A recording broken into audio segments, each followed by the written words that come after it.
first one to welcome you. You could have been anywhere tonight, but you decided to be here with me. 9/11 the baby go. Welcome to the Go Farm. I got something for you. The DD-TEA-14 Millennial Made Military Podcast. For military, by military, and in support of our men and women in uniform and service. Thank you. Welcome to the show.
You're now tuned into the DD-TEA-14 podcast, the first millennial-made military-focused podcast for military, by military, and for those in support of our ladies and our men in uniform. Let's get it. Be sure to like the video, comment, subscribe, share it with a friend. Let's get it.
subscribed yet, I don't know what the hell you waiting on. This is the DD-TEA-14 podcast, the first millennial-made military podcast for women and men in uniform, by military, for military. Let's get it. Make sure you hit that like button on the way in and share this with a friend.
see on this podcast, we don't skip over the bullshit people don't like to talk about. No, we talk about the bullshit people don't like to talk about. This is the DD-TEA-14 podcast, the first millennial-made military podcast for our men and women in uniform, by military, for military. Let's get it. Share it with a friend. Like the video. Subscribe.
Hey you, yeah you, are you prior military? Did you get kicked the fuck out?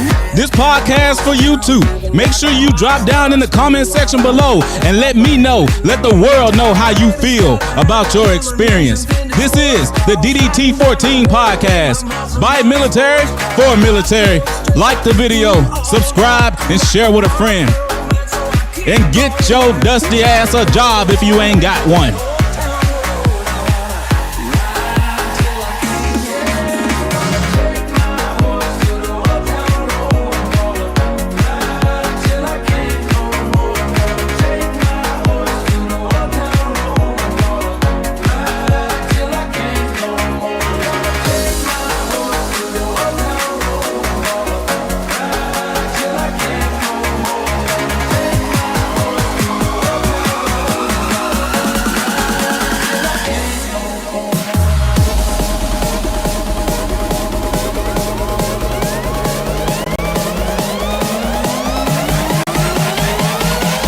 Yeah, man, so the big thing about this podcast is I wanted people to be themselves. You know, I didn't want them to put on the political correctness. I didn't want them to put on their representative.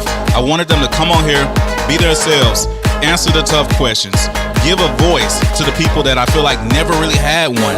You know, this podcast is for military, by military, man. It's not just a slogan. Like, I really meant that, you know?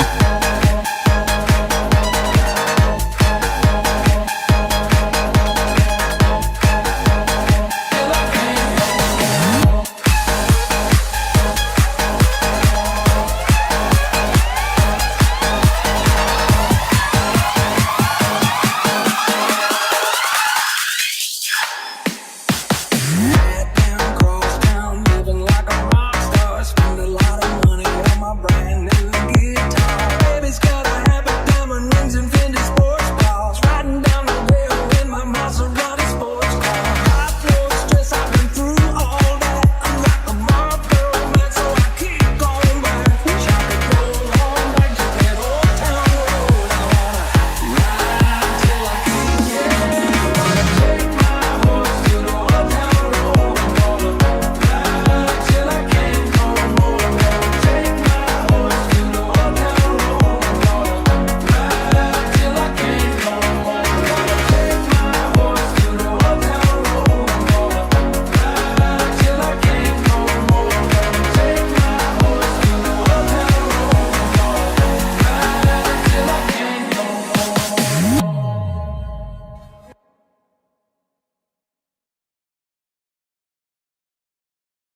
The United States military. No, better yet, the United States Navy. The 1%, the world's greatest Navy. The question I hear most often from, well, the 99% is, what is life like in the Navy? So I caved in.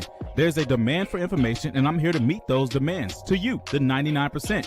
I aim to answer your questions about the real-life Navy, truthfully, in the best of my ability. And now my whole team split up. I'm like, damn, man, what the fuck? These young bucks making them bucks. We had the whole city with us. It's like Party City with us. Let me get my trash ass on the screen. What's popping, YouTube? 9/11 the baby goat. Welcome to the goat farm. I got something for you. Chef, you're not on the camera. How you doing? How everybody doing tonight? Doing tonight? I'm good. How you doing? I'm doing pretty good. I'm trash. Let me finish my intro. I forgot to finish that motherfucker. Welcome to the DD-TEA-14, the first millennial-made military podcast for military, by military, and for our women and men in service. Now, we have a couple guests that were not able to make it tonight, but we still have a full house, and I want to thank each and every one of you for coming. My signal sucks, but I'm still here, though. Yeah, and I'm driving. DeBoy, where you driving to? I just got a new car. I'm driving to Ashland, Virginia from Akron, Ohio. And Brianna, it looks like you may be having camera problems. I don't see you on the camera. Can you hear me? Yes, I can hear you. Can you hear me? I can hear you now, yeah. Yeah, I can see you now. Okay. All right. So today's episode is going to be about Navy basic training. I don't know if any of you guys have actually had a chance to see the podcast before, except you, Brianna, because you're a returning member. So big shout out to you. The way that this podcast goes is each episode has one topic and 10 questions revolving around each topic. And as the questions go on, they tend to get more interesting and more difficult to answer. So don't take any of them personal and try to answer to the best of your ability. Now, one last thing. I encourage each and every person to be their absolute self. Like, you know how like when bill collectors call you and you put on that voice? You know what I'm saying? I don't want you to be that. I don't want you to be that on this podcast. If you curse, just by all means, be yourself. Right. And like I said, it's going to be 10 questions. Today's episode is going to be about basic training, Navy basic training to be specific. I used to do it, Brianna. You know, like when we did. Brianna was on my very first episode, so you know what I'm saying. She got a little special spot right here for me. But the way that we do it, when I ask the question, anybody who wants to answer it first, go for it. You guys want to bounce off of each other and share ideas? By all means, go for it. And one last thing, if I mute you, it's only because your mic may be making some sort of noise, and for the viewer experience. I'm going to mute you, but I'm going to unmute you as soon as it's your time to answer the question. So are there really any questions? Nope. So let's go ahead and get started. I want you guys to introduce yourself. Where are you from? What's your name? And why the hell did you join the United States Navy? We can start this one from the top down. So Brianna, Chev, Sean, Hutch, so forth and so on. All right, cool. So, hey, y'all, I am Brianna. Y'all probably seen me. I'm from the first podcast. I'm from Houston, Texas. I'm in Virginia right now. And I joined the Navy because I just wanted to, all the good stuff I was hearing, like traveling and benefits, same old why everybody joining and stuff. So, yeah, that's kind of why I joined, and just to see some new stuff and, build a foundation. Okay, and Chev, same thing for you. Can y'all hear me? Yeah. Okay, because earlier my microphone wasn't working. So you need us to just give an introduction of yourself and why the hell we joined the Navy. Why the fuck did you join the United States Navy? I ask myself that question every damn day, but Oh yeah, hold on, real quick. I'm sorry, real quick. There's 3 of us in here that actually went to boot camp together. For those that don't know, so big ups to y'all, man. I miss y'all, man. God damn, y'all look good, man. God damn. Me, Hutch, Chev, and Sean. But I'm sorry, Chev. Go ahead, continue. Yeah, no problem. It's been a while. I'm seeing a lot of faces I haven't seen in years. Yeah, so every worship the military as a civilian. You look up to these type of people because they look cool in uniform and the service that they do. So, but for me, it was totally different. For me, it was all about the benefits, education, the GI Bill, everything that came with the full package. So that's the reason why I joined. But since I joined, I actually grew to love the military. Some parts and some parts not so much. A little about me. I'm here stationed in NSA Lakehurst in New Jersey, a small little town that has nothing here. I was born and raised in Jamaica, came to the United States in 2011. Since I got here, I've just been advancing in everything with school, with work, earned my degree finished earning my degree in a bachelor's in psychology and master's in social work, taking full 100% advantage of what the military has to offer. I don't like talking about myself, so move to somebody else. All right. And Sean, same question goes to you. Could you introduce yourself, where you're from, and why did you decide to join the United States Navy? My name is Sean. I'm from Macon, Georgia, but I currently reside in Dallas, Texas. I honestly decided to join the Navy because I had just graduated from high school, and I honestly didn't know what the fuck I wanted to do. I wanted to go to HBCU and wanted to go to college and all that stuff, but my parents were just like, no, you're not college material. And I just wanted to get away. So I honestly wanted to do Air Force, but the recruiter was just like, no, your ASVAB score is trash as hell, so we're not going to let you join the Air Damn, you too? Force.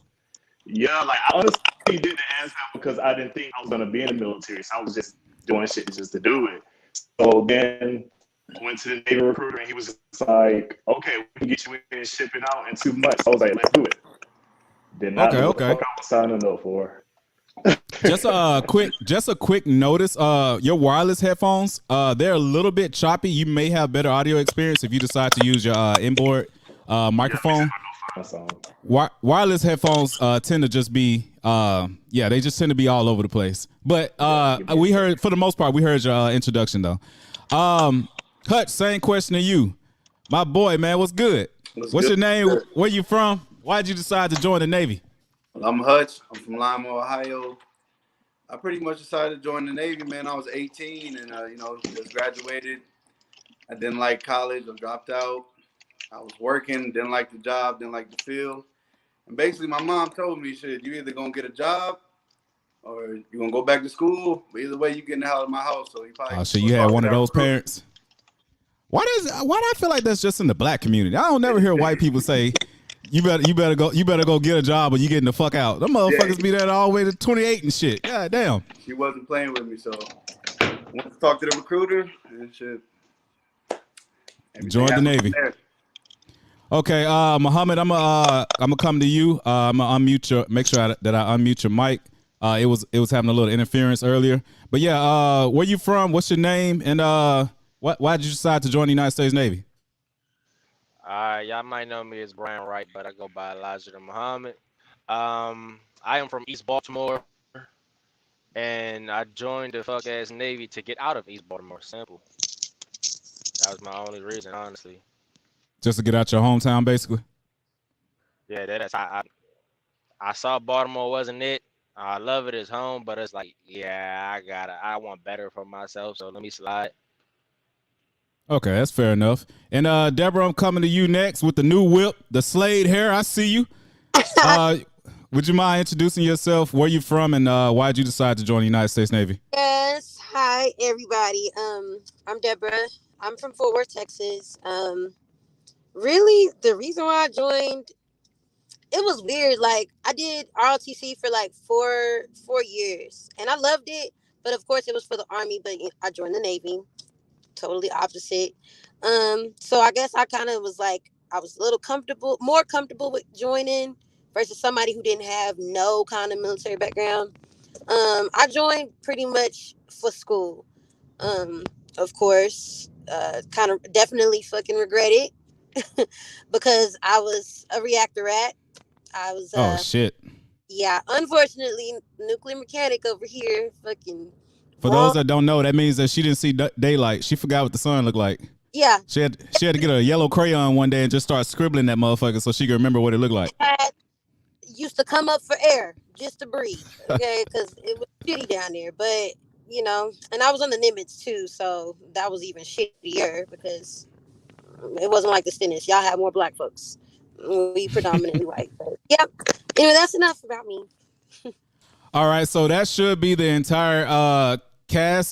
Sean, mind if could you say something so I can see if your audio is sound a little better? Yeah, is that better? Hell yeah, that's better. That's what I'm talking about. Let's go. Perfect. So once again, we're gonna get started with the 10 questions. Answer these questions. Anybody can jump first. Answer them to the best of your ability. And yeah, let's get started with question up. Goddamn. All right, question number 1. Was BootCamp more difficult or easier to deal with compared to what you initially expected? And Deborah, I'm going to repeat the question. I'm going to repeat the question for you just in case you didn't hear it. Question number 1 was BootCamp more difficult or easier to deal with compared to what you initially expected? Okay. Anyone can jump on the question first. Oh, my bad. Let me make sure I mute everybody's mic. Motherfuckers be trying to jump on the question and can't even talk. I'm trash, y'all. I told y'all I'm trash. I'm trash. Y'all gotta forgive me. Anyone can jump on the question first. BootCamp was stupid easy. I felt like a complete jackass because I'm out here doing all this working out, trying to get myself prepared for all this physical activity. I got there, and them niggas said, get on the toe line. BootCamp was a joke. I'm like, nigga, what the toe line is? They said, pull this book out and get the reading. So you telling me I needed to study instead of working out? Yeah. Same with me. I was more expecting to be doing like, a lot of working out, but it was more so like, it was more so like life lessons. Yeah. Damn. You know what's crazy? Like, the crazy thing was we did more cleaning than anything. Yeah. We did do a lot of cleaning. I remember that. Learn how to become a real capable maid, goddamn. Yeah. I think the hardest part was inspections. actually dealing with other people. You said I learned how to fold my clothes and iron more than I learned how to work out. I grew some OCD in that bitch. But anyways, right now, I think Sean, it was much. Oh my bad. You go ahead. It was super easy. I mean, for those who practiced before they went in, like for me, I was running and working out like a whole month before I left. So when I got to boot camp, the only difficult part was the fact that we were indoors. You know how in that track, in that building, how the circulation of air is just so bad. Sometimes it feels like you can't even breathe when you're running. Yeah, that was trash. I would prefer be outside. I know exactly. And I went to boot camp and we went in the winter, right? Yeah. We were freezing. Yeah. It was cold as a bitch. It was cold as fuck. Like, didn't we? I think we had a black flag in boot camp. We did. On our legs and stuff. And for those that don't understand what a black flag is, and y'all correct me if I'm wrong, it's basically saying it's too fucking cold to go outside. That's more or less what it's saying. They pull right up to the door. And Sean, you said for the hardest part for the most part for you was dealing with the people. Man, yes, because I was messed up arms, so man, telling other people what to do and they don't want to fucking listen. They have this own thing in their head, what's going on, and I'm just like, okay, listen, we got to be here at this time, and they're just like, whatever, like fuck it, I'm gonna do whatever I want to do, and it's just like, bro, like just follow the instructions. That's it. Right, so it's like even when they did figure it out, I honestly think some of them just still never figured it out. Like they was just in their own little fucking world all the fucking time. Man, it was a lot of them like that in my division. A lot. Man, we had some characters. I still think we had the most lit goddamn division in the damn. You know what? That's crazy because everybody think their division was the most lit. No, dead ass serious. Yo, tell me, am I lying, bro? We had a motherfucker that did not know how to salute like fucking 4 or 5 weeks in. And we all got an ass beating. Well, y'all got an ass beating for that shit. I was working on the flag. In trouble over that shit. No, y'all. Can I tell y'all something? In the bathroom while we was getting beat. Hey. He always in the lunch room when we getting beat. And shit. Like what the hell? Man, they wasn't about to get me. Man, can I tell y'all one thing real quick? What's that? One time when I was at boot camp, I got the whole division beat because this dude, he told me.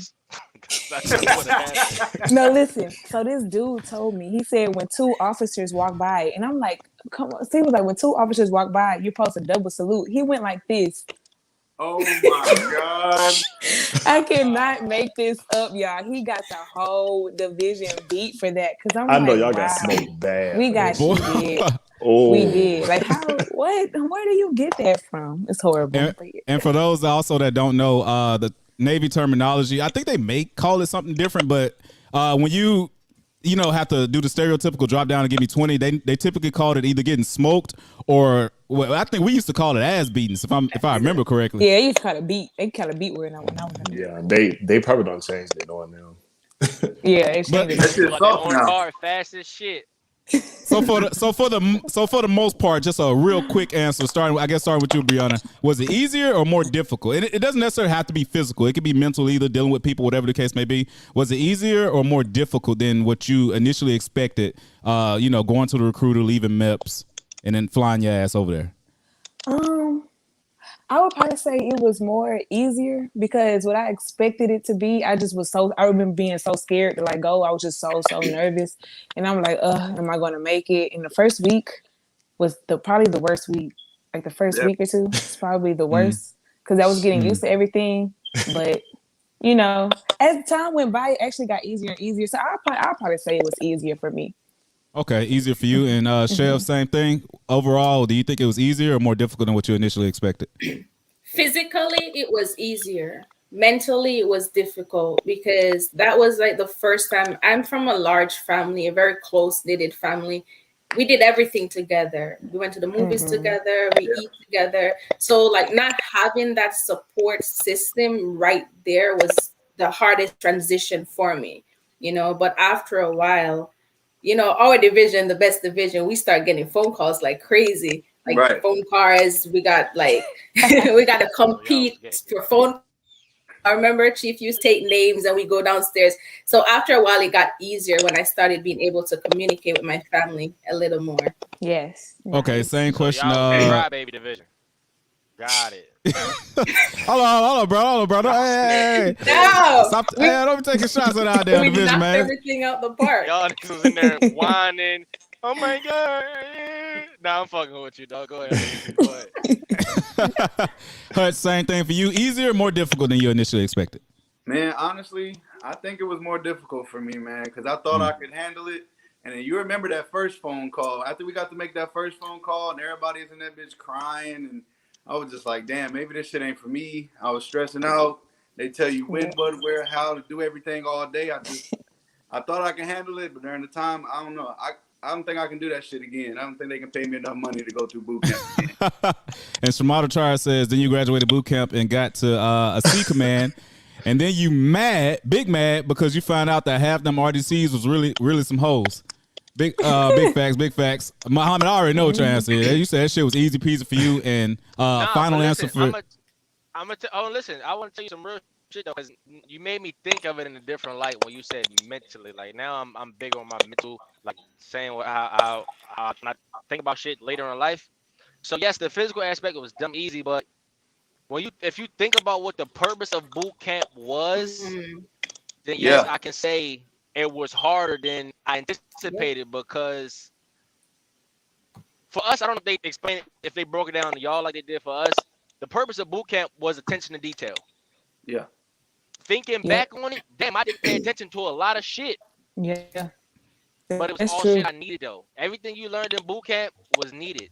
So that's why I would say mentally it was harder. I just didn't think about it when I was in it. I was with my crew. I was kicking it. It was easy while I was there. But looking back on it, playing it again, like damn, that shit wasn't a cakewalk. You still had to pay attention and complete the shit. A lot of people didn't finish. That's true. That is true though. Honestly, that is true. Right.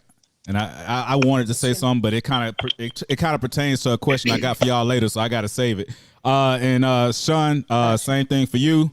And it's easier or more easier difficult? Physically, mentally, it was hard as fuck, because it's like you would get comfortable, then they coming back around with some more bullshit. And it's just like they're seeing that you're getting comfortable. They're just like, okay, now you're getting too comfortable. We really about to come with the heat tomorrow and come in with a whole attitude. But honestly, I think some of our RDCs just had an attitude, and I still got beef with some of them. Like, well, with one of them, I still got beef with Chief, and I can't fuck with him because I don't know That's about because they Chief. all man. hated their job. What was it? What was no his name? The sleep. Chinese dude, the Yeah. Chinese chiefs that we had. Yeah, Chief, Yeah. I was like, I don't believe he just fucked with me. Like, if he was on the streets, it just wouldn't have turned out a good way. Because Man, I still remember that when that motherfucker got bitched out by Chief. What's his name? Chief The Rob. CB. Yeah. Oh yeah, the weird bipolar one. yeah, he was cool though. He was cool. But he was cool. second class, the black lady was cool too. Cause I don't think she could stay in his ass either. Cause he just, like Chief, you was just used to be on some bullshit all the fucking time. Yeah. So I'm gonna go ahead and go to question number 2. Question number 2 is: Can you name one thing in basic training that you feel like hardly applies to the actual Navy or fleet? So what's something that you feel like they taught you that in the real Navy that shit barely exists or even applies? If you guys have a difficult time thinking, you said shooting? It doesn't apply to your job, but it applies to like security. When you shot somebody in the Navy. Okay. When you special forces. When your ass gets sent over to one of those goddamn, I got kicked out of security. Because I straight up told them niggas, hey, I'm not shooting for none of y'all. I don't even like y'all. So don't think I'm putting my life on the line if something go wrong.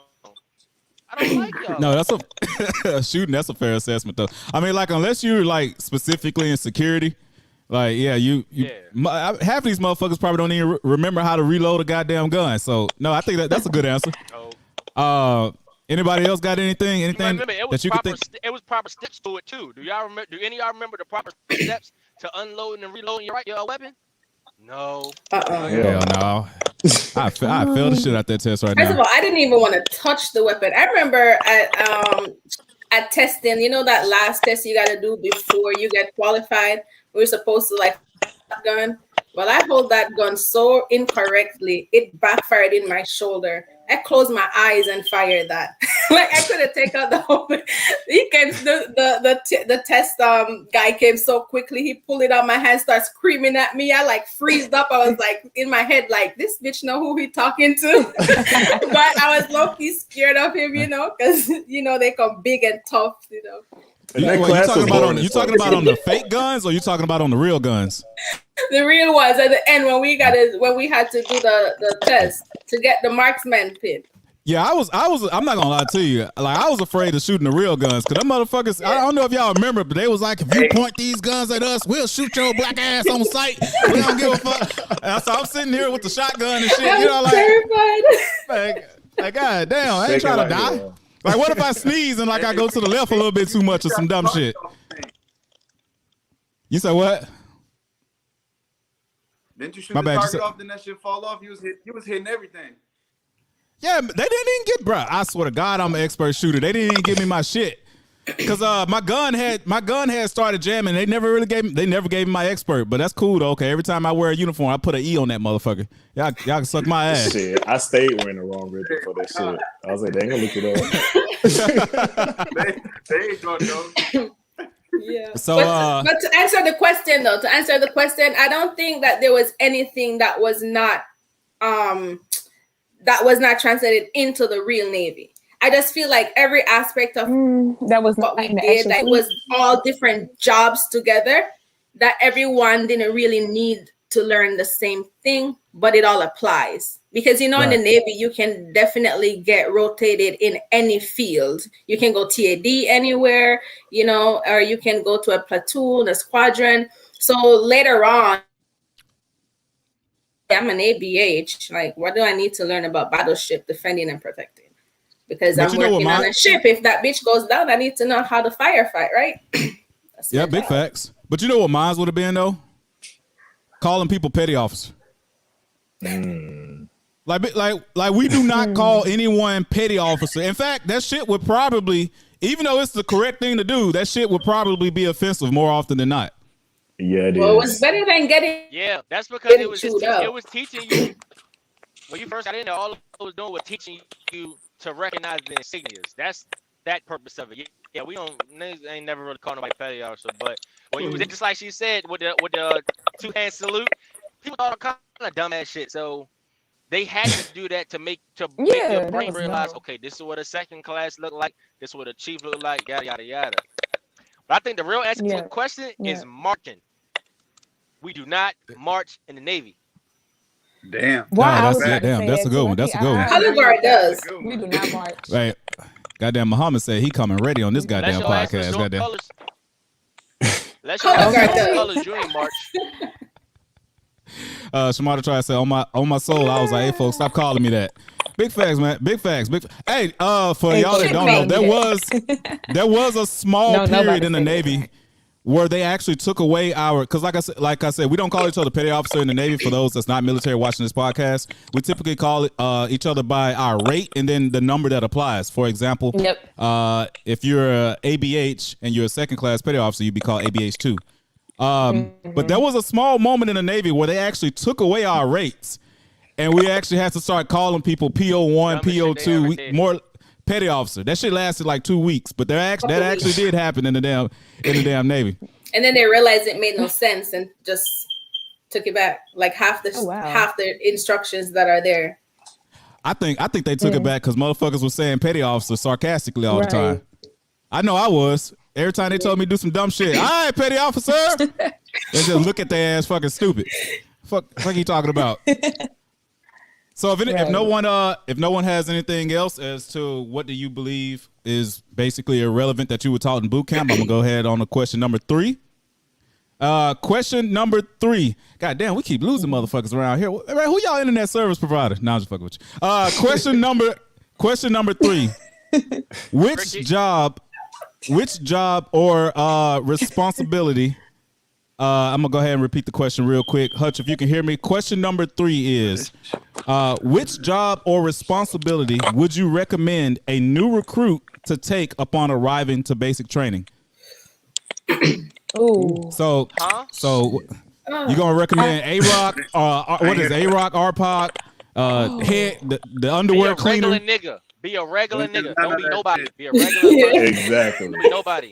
Don't do none of that shit.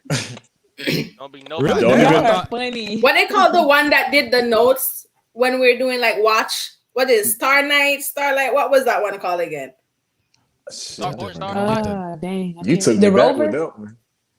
Not the Somebody rover, said- the one that Someone said starboard watch. Shemai tried to say starboard watch. Starboard watch. Yeah. Thank you, Shemai. Don't do none of it because if that book is wrong, Don't you got your ass anyone smoked. but starboard watch. Your handwriting trash and terrible, you gonna get beat. The division messed up, that watch bill, you gonna get beat. Stay away from starboard watch. So for those if you just think about it, go ahead, bro. Go ahead. No. I was just saying, for those that may not understand the question, basically in basic training, you can have additional responsibilities that you're not necessarily obligated to do.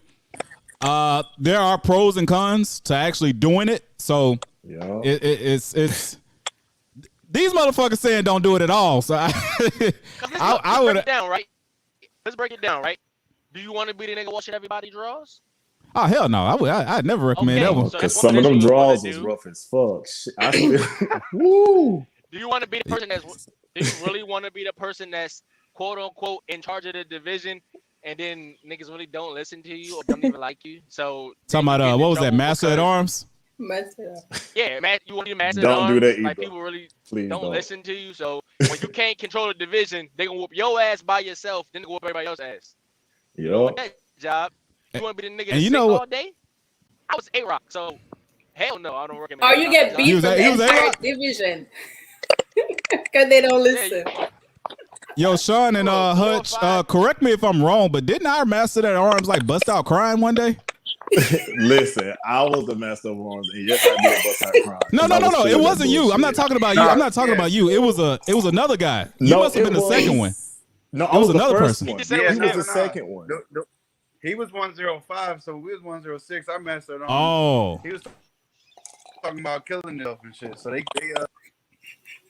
God damn, he was about to tell a good story too. His memory is so good. His Remember memory good our than a A-Rock bitch. got fired and Alvarado had to take over? I actually don't. We had a male before. You was remember. mean as fuck. Damn. She was savage. I say all the females in our division was mean. Fucking Chev couldn't stand my ass in boot camp. Y'all think I'm bullshit. She And hated they my ass stayed in boot getting camp. into it over there too. They stayed getting into it. I was mean to everybody. Goddamn. Same question for you, Breon. I want to make sure that you got a chance to speak. Is there a job or responsibility that you would recommend a new recruit take upon going to boot camp?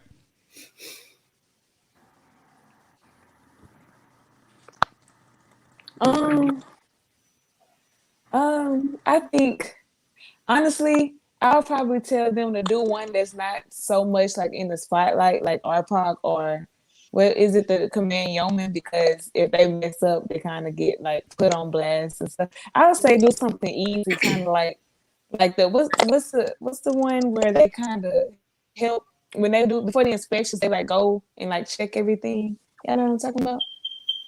I can't think of what it's called. I think you're talking about. They picked them. They picked. I would say do something They like picked that person at random. I think you're talking about Metro Norms.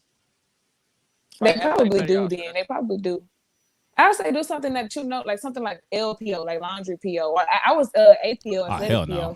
stuff like that. No, hell no. Yeah, I was That's the APO. most chill No. position. I didn't know just how unkept men really keep their fucking ass until goddamn boot camp. I could never do laundry. I could never fucking do laundry. I thought I was gonna come out that motherfucker straight because some of them motherfuckers. Oh my god! I was like, bro, y'all are nasty as hell. Goddamn Sean said, Really? I've been delivered. Fuck this. These niggas nasty as hell. Period. Like, honestly, the one I would recommend would probably be Yeoman. And the reason I would say Yeoman because I don't know if Hut Chef, Sean, if y'all can remember, our Yeomans only ever got one beating. Granted, it was the worst one in the world, but they only ever got beat one time. Them motherfuckers got babied every day. And they only got beat because we was complaining that these niggas never got beat. Yeah. These niggas was watching YouTube and shit every day. Like dead ass. Yeah. Like I would say Yeoman. That's both in boot camp and in the real Navy. I swear to God, Yeomans are some of the most privileged people I've ever I seen. used to And say for the that shit every day. I want to be a yeoman so bad, bro. They got big facts. But then they had to keep up with all the material and shit too, carry around that bag too. I think. Man, shit. A small price to pay. A small price to pay. Yeah. Yeoman, I feel like So- could be. I feel like Yeoman is like mentally draining sometimes. I mean, yeah. they If you don't like dealing with like admin, if you don't like dealing with admin stuff, you said what? The Starboard Watch really had the hardest job because they the ones that get woke up in the middle of the night if the logs is wrong. They the ones that got to make sure everybody like they like assistant to the yeoman damn near, but the yeoman just stay in the office. Starboard Watch was really a big spot. But you know, I think that logbook was always off on purpose. Like it couldn't have been that on fucking purpose, bad. right? Like I think it was always they was just always trying to find something. Yeah. Like shit couldn't have been that bad. I remember our Starboard Watch, like she cried. I remember one time the boat got messed up so bad. This girl begged to be like taken off the position, and because she begged to take off the position, remember they gave her a beating too because she asked to be removed. They said she was mentally weak. Man, God damn. You don't remember? See, y'all should have been like me, hiding in bathrooms and shit. I wasn't going for none of We that. all did that.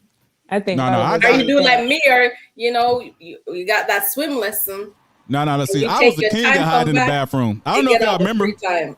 but the black female RDC we had, she came. She was like, we had an inspection, right? And I was the flag PO, so I was drawing the flag or whatnot. And I fucked around during the inspection. I left a pen in my pocket, and like she saw it during the inspection. She was like, "Reed, I'm coming for that ass later on." I was like, all right, bet. I remember So that. I heard her coming in the room. Where the fuck Reed at? I took my black ass in the shower. I was like, bitch, you can't come in here. You can't come here. It's gonna be a whole lot of dicks. You can't. Man, she was pissed off with your ass that day. Oh, And she waited too. And she still didn't get it. It's 10 o'clock. You don't want to go home? You don't want to go? That ass beating that serious? She was like our mama though. Like she loved us, but man, when it came down to it, woo. Man, good goddamn time. So I'm gonna go ahead and go on to question number 4.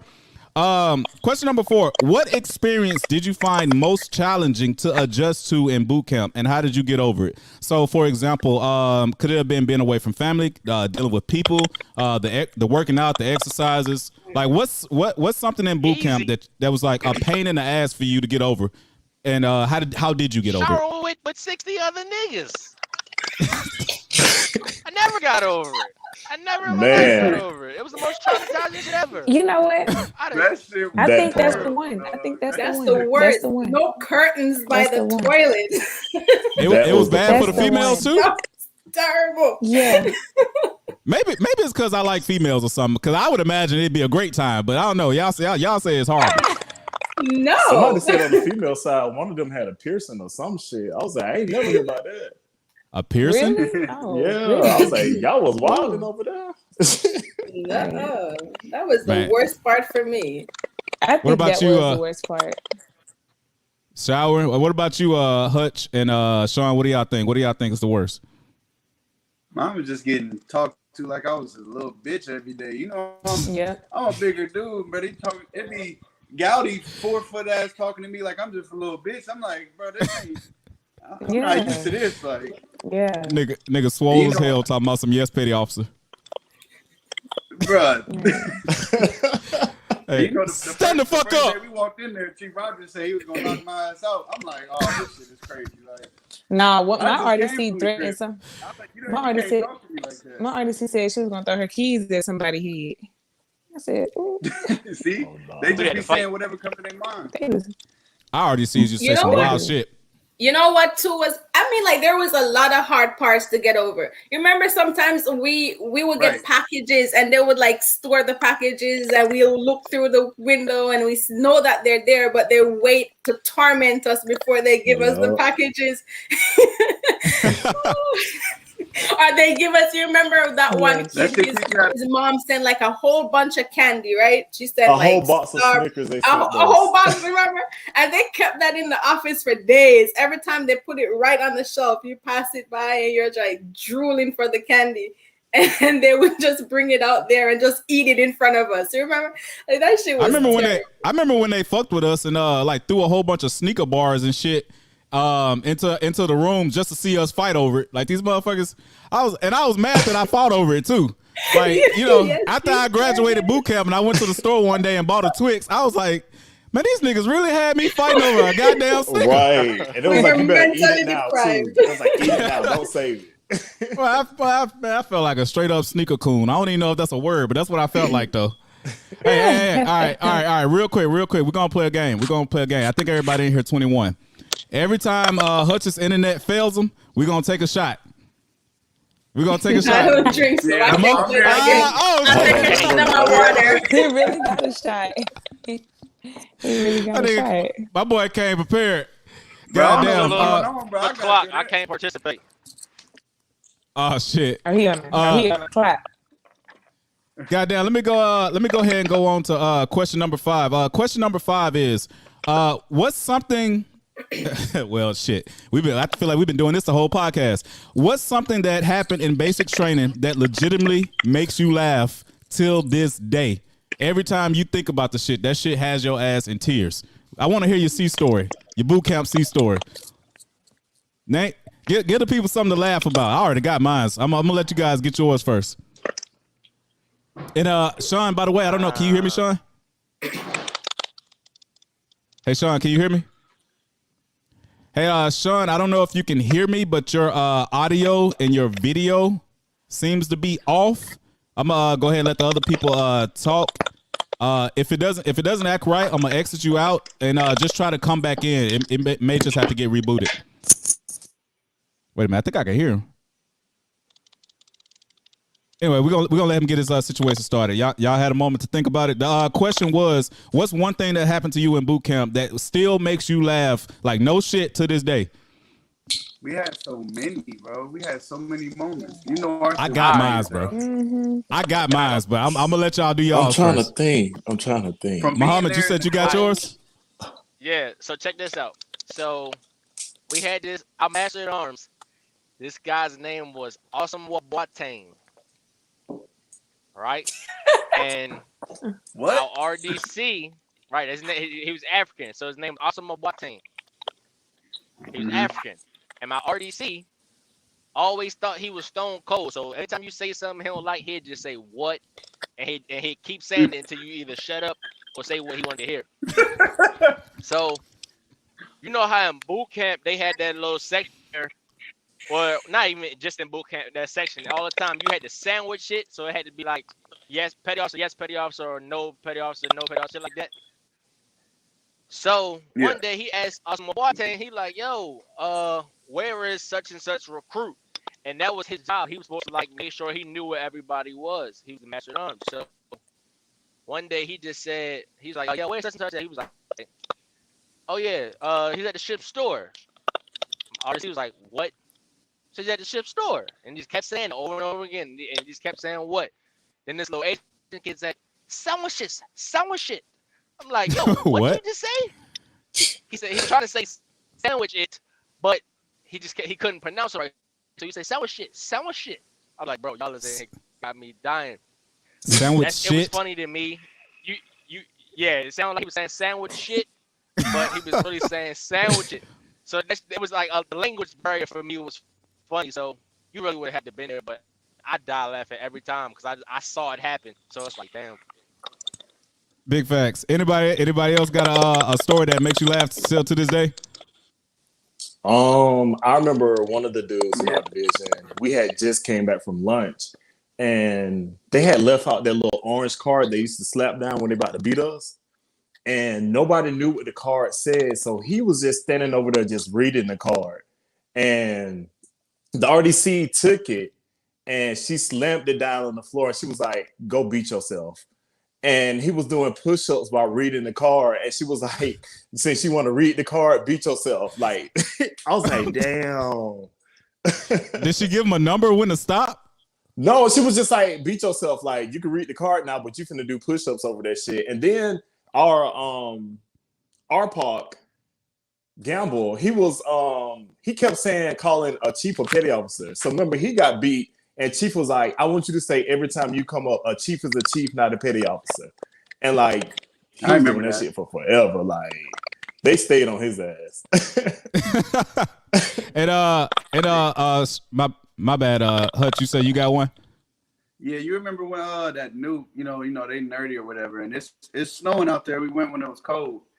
Yeah. And he was out there playing in the snow when we was going somewhere. While we was in formation, like touching the snow. So when we got back, Chief Rogers got in his face. He was like, "Why was you touching that snow?" He was like, "I'm from Florida. I never seen snow before." And Chief Rogers said, "I bet you never seen pussy before, and I dare you to touch one of them in this motherfucker." I lost it. I remember that too. I lost it. Serenity said, "Hey Hutch." Who did? Serenity, I don't know if y'all remember her. She went to basic training with us as well. Serenity, if you want to get your ass on the podcast, just let me know. I don't remember. We have a goddamn family reunion in this motherfucker. I'm gonna let the rest of y'all. I'm gonna let the rest of y'all finish. I feel like Kanye West right now. I'm gonna let the rest of y'all finish. All right, now we gotta take a shot of Brianna shit start fucking up. Just let y'all know real quick. I don't know what's going on. Can y'all see me and hear me? Yeah. You good. Okay. Brianna, do you got a boot camp story that makes you laugh to this day? Oh man, I feel like I have a few. It's kind of hard to. You got to give me one. What's that one knee slapper? You know what? I think we was marching, and this one girl, she just could not march in sync with everybody, and she was always off. And then it was just funny because I already would get so mad, and like she would just talk a whole lot of shit because she was so mad. But yeah, that's kind of, I don't know, that was hilarious for everybody. It was one of them things that you kind of got to see to understand. Yeah, you got to see it. Mm-hmm. You got to see that one. Let me see. I'm making sure I got to everybody. Hutch gave me I think Chev, you the last one. All right. There's so much, but I think this I'm gonna bring it back to the showers. The shower. I mean, I remember that one time they shut off the water on us, and some people were still stuck in the shower. People was begging, just give me a minute, 1 second more, just let me wash this soap off. And it was, they were like, nope, time is up. Get your ass out the shower. They had soap all over. Y'all don't remember that? That was the funniest shit ever. I don't remember it. And my bad, Hutch, you said what now? You know they used to cut the hot water off on Sundays. Yes. Holiday routine. Yeah. They did? Damn, there's a lot of shit I It don't was during remember. holiday routine. They cut the water off. Well, everybody You else don't was at remember all that. the different church services and stuff. So I gotta go ahead and give y'all my fun and it was a hard one because like y'all said, we had a lot of funny fucking shit. We had a lot of funny shit, but the funniest one, I cannot remember this motherfucker's name, but I think he was from Haiti. Do y'all know the one that I was telling you that didn't know how to salute right? That got us all that beating one day because he saluted really like this. Tall? No. He was the one that had the bachelor's degree at the end of BootCamp, and we didn't even know this motherfucker had it. He like already had like 2 stripes and shit on his damn 2 or 3 stripes already on his damn dress. I think so. I think that's wait. The black he's black, but I think he's from Haiti. Ferris. That was His the name Ferris. Ferris was a weird No. geeky one. I can't remember that. His name was motherfucker's name. Naruba or some shit like that. So let me tell you about this motherfucker. We had a goddamn I never had to hold a laugh in so hard in my fucking life. We had a goddamn uniform inspection, right?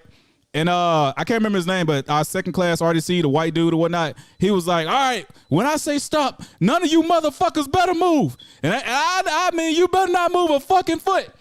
And this motherfucker, we all put on our uniforms and we stood by our racks waiting to be inspected. He was like doing the countdown, 5, 4, 3, 2, 1. Hey, nobody better fucking move. Here's the shit that had me dead. This motherfucker was in his damn rack. As we are supposed to be at attention, this motherfucker is in his rack just casually putting on his fucking clothes. Cooper. And that was it. That was his name. Yeah, Cooper, man. And I'm standing right there in front of him. I'm standing there right there in front of him. Like I got a direct vision. This motherfucker walks across the damn hallway to go into the head. And it just so happens that the RDC's back had turned just when he did it. This motherfucker went in the bathroom, put on all his clothes, walked back, closed his rack, and then the moment he got in position, our RDC had turned right again. I was like, and I gotta sit there and I'm fucking crying because I'm like, this motherfucker don't give a fuck, bro. He don't care. Didn't they send him home? I don't think they sent him home. I think he couldn't pass the swim test, so he didn't graduate with us, I believe. Or something. Yeah. I think he got What about the other girl that was a little? I think she was a little off. Maddie, some shit like that. Yeah. How do you even remember these things? How do y'all remember these names, bro? That's exactly because we had some characters, yo. We had some characters in there. God damn. All right. That motherfucker didn't give a fuck, man. I'm sorry. I was going to do the one when we got the ass beaten because he couldn't salute. No. It wasn't because he couldn't salute right. It's because this motherfucker didn't know how to stand at attention. I swear to God, I'm not bullshitting. Yes, this motherfucker literally stood at attention like this. He literally stood at attention like this. And they beat our ass. And then they say, all right, now stand right at attention. And this motherfucker, I swear to God, this motherfucker did this. This is exactly what he did. He went. What? And he did it right there. Oh my. That motherfucker. That's horrible. That motherfucker had me fucking dead. And Serenity said, Mackie. Yeah, it was Mackie. She remembers. God, damn, that shit was funny. I'm gonna go ahead and go on to question number 6. By the way, you guys have been great guests, by the way. I want to thank y'all. I hope y'all are having a good time. Oh, yeah. Thank you. Question number 6. Between the physical readiness test, the swim test, and the physical readiness test, the swim test, the gas mask test, or the peanut butter shot, which one of these was the most challenging to you? Gas mask. I'm gonna say the gas chamber. Gas Yeah. mask. Gas chamber. Oh, that's a Because tough. they don't Hey, bro, you just understand when they brought tell back you to bad go memories with to that walk peanut butter their ass shot. out. You I'm said gonna what? say You that said, gas. you said what, Muhammad? Boy, you just brought back bad memories with that peanut butter shot, dog. Man, Hey, that peanut butter shot was. Serenity said the peanut butter shot. So we got two. Well, we got two gas masks, and we got one. What two? you Well, really one peanut butter shouldn't even shot. said peanut butter shot. You should have just said when you first got there, you had to go through the shot line where you just rolled your sleeves up and just walked, and everybody just stabbed you. That shit was ass too. Oh no, That I ain't. shit was worse than the vaccine shit. Yeah. Okay. Yeah. That's I'm a gonna be lot of honest with you. needles. I just kind of took the peanut butter. I didn't obviously it didn't feel good, but the hardest part about the peanut butter shot for me was looking another grown ass man in the eye and watching this motherfucker cry as he gets shot in the ass. Hey, and then I can't became my laugh because best I'm gonna friend. get beat if I laugh. That- I'm like, bro, that boot became camp my in a best weird friend. way.